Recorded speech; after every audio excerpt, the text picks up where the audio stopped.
La fuente de la juventud es un mito universal acerca de la inmortalidad que está presente en toda la historia. Desde Herodoto hasta Ponce de León, representa el deseo de sanación y vida eterna que busca el hombre, vinculándose a la gnosis, la redención espiritual y la esperanza de trascender la inmortalidad. Vamos a ver el misterio.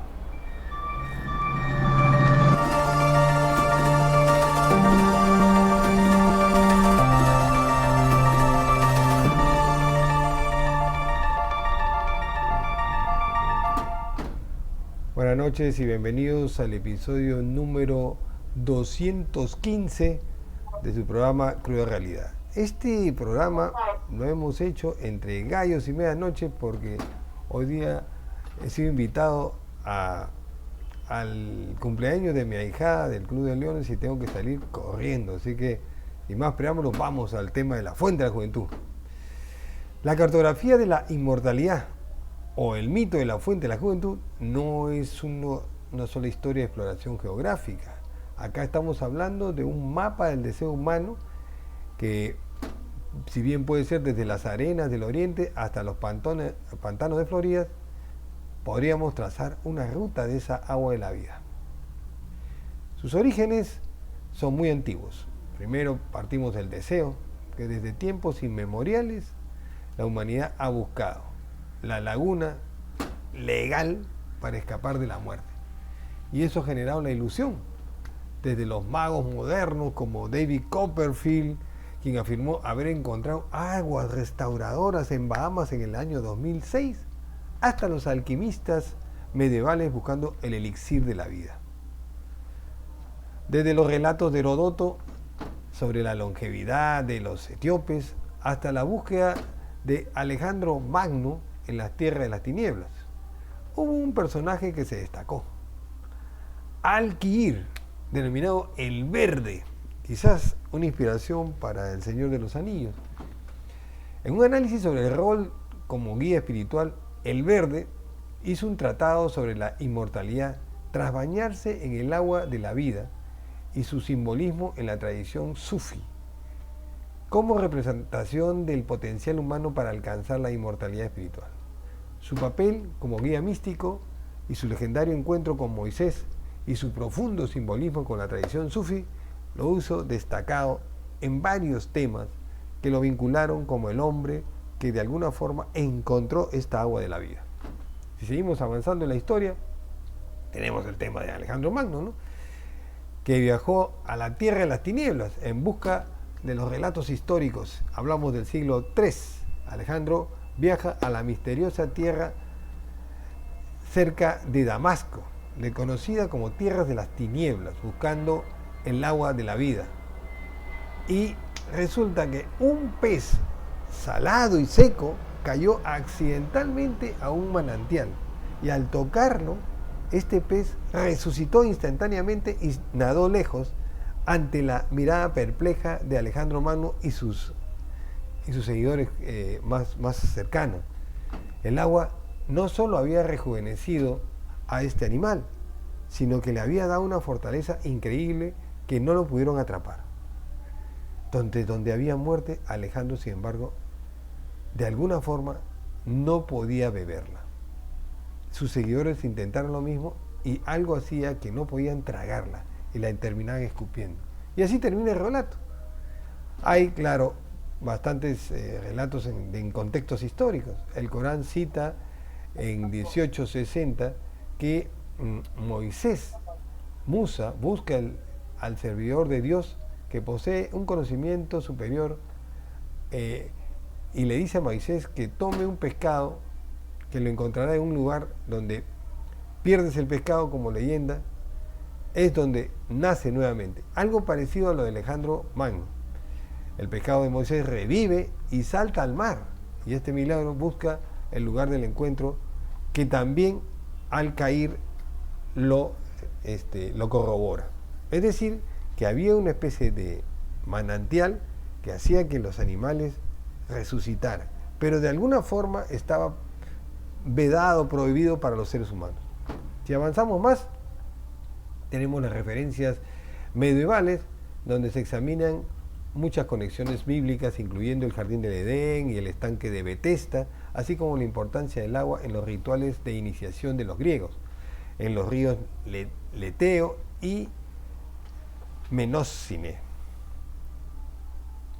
Si nos trasladamos al tema de la perspectiva de la mitología griega, hay muchos relatos sobre este tipo de rituales. Incluso observamos en la misma Biblia el ritual del bautismo de Juan el Bautista. Hay una serie de exploraciones del Nuevo Mundo, ¿no? La realidad histórica detrás de Ponce de León y su expedición a Florida contrasta con los mitos indígenas de la isla de Bimini, conocido como el mito de Bimini, y la histórica expedición de Juan Ponce de León en Florida, o a la Florida, en 1503. El paso por los ríos de Ares y la importancia del agua y la memoria también es algo muy importante sobre la apoteosis de Heracles.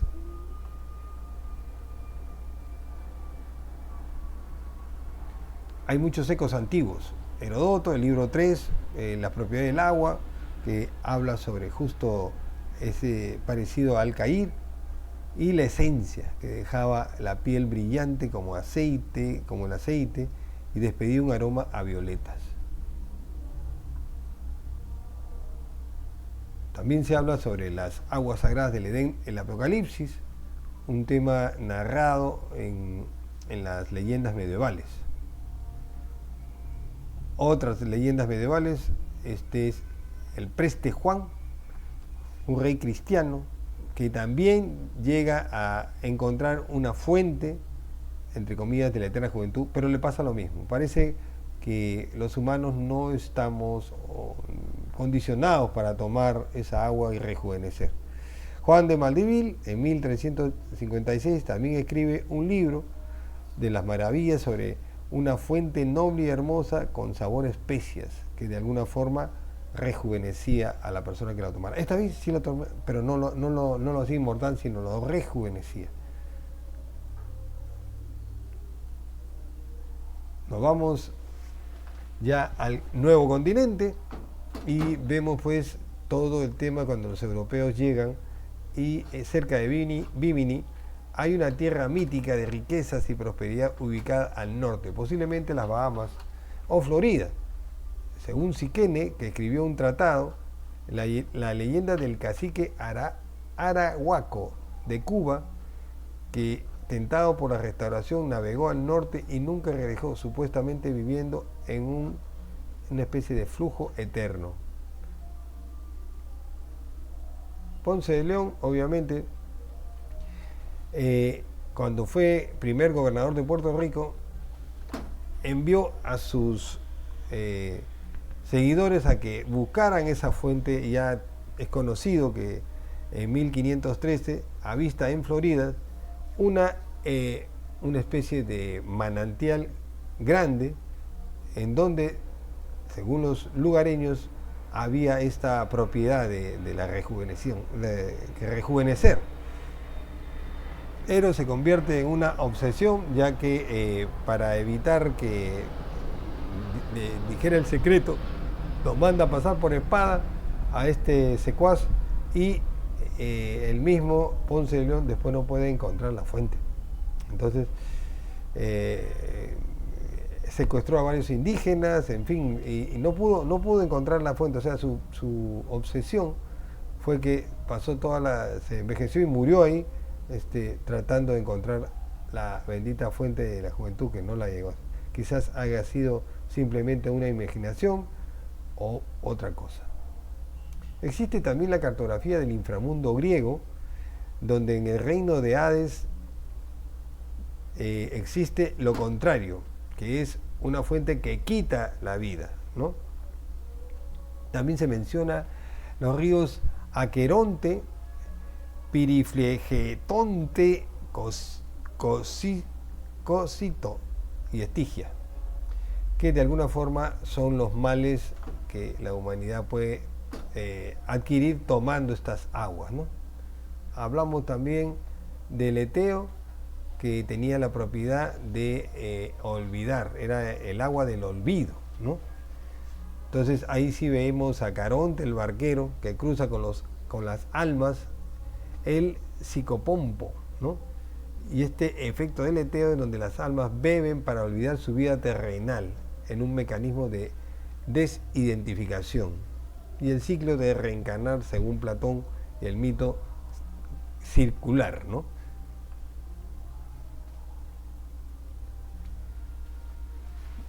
Memósine es el agua de la memoria.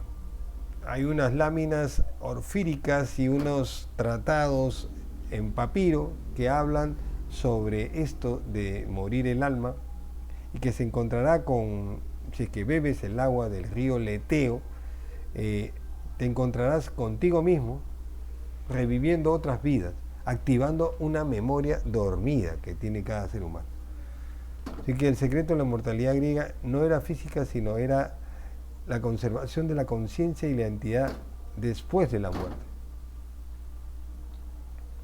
Algunos dijeron que había una fórmula de la inmortalidad.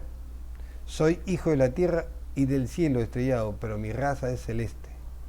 Eso es una de las frases que habla un supuesto semidios que bajó a la tierra griega. Dadme presto de beber del agua fresca que emana del lago de la memoria. Estamos hablando del anterior, ¿no? Este semidios se tomaba el agua de Memósine para poder recordar y seguir vivo. Hablamos de la apoteosis de Heracles,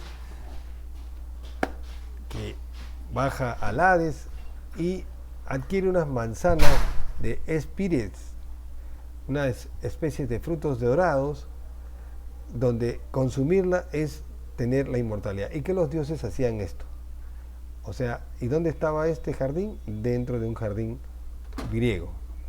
Hablamos también del agua camaleónica, donde se mezclan el río Memósine,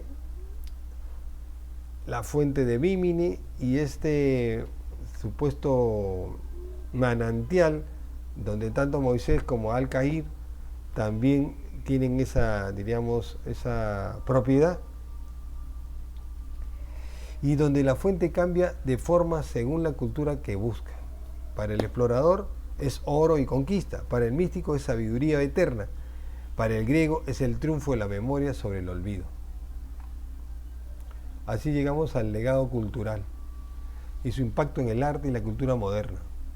Todo esto demanda pues una retrospección acerca de qué cosa busca el hombre, por qué quiere vivir si tiene su oportunidad de hacer cosas durante la vida que le toca, por qué quiere vivir más, dando como conclusión que hay un simbolismo moderno, como la búsqueda de la fuente de la juventud ha pasado a ser una exploración geográfica a una científica, gracias a la biotecnología, y cultural, gracias al cine y la literatura. Estamos hablando que este misterio se resuelve muy fácil. Solamente es un mito que el ser humano siempre ha aspirado a ser inmortal. Sin embargo, la ciencia probablemente esté a punto de descubrir cómo desactivar los telómeros y podamos efectivamente vivir eternamente. El tema será, ¿para qué queremos vivir 500 años si hay personas que están aburridas de por sí ya? Eso dependerá de cada uno. Buenas noches.